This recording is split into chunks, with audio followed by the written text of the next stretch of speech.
Здравейте, ви представя играча на матча, победителя в турнира, Божидар Карамфилов, в отбора на Лотос. Здравейте. Представи се с две думи. Божидар съм аз. Събрахме отбора за този турнир. Нов участник сме и мисля, че добре си представихме.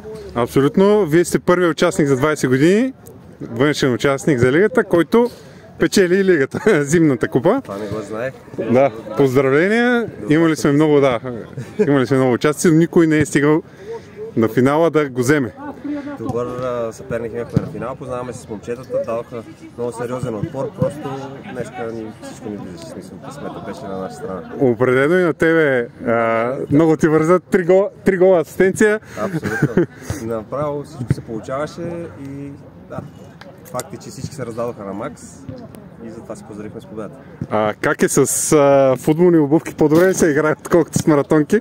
Със сигурност е много по-добре. Мислех да ги взема маратонките и за финала за всеки случай. Обаче ми се получи с футболни обувки. Да, с маратонките ти върза на полуфинала. Пак да кажа, там отбеляза и гол. Да, реших да не се преобувам за матча. Да, но сега с тия ти вързат. Браво. Поздравления, отлична игра на целия отбор. Държа да кажа, един от най-коректните играчи на терена.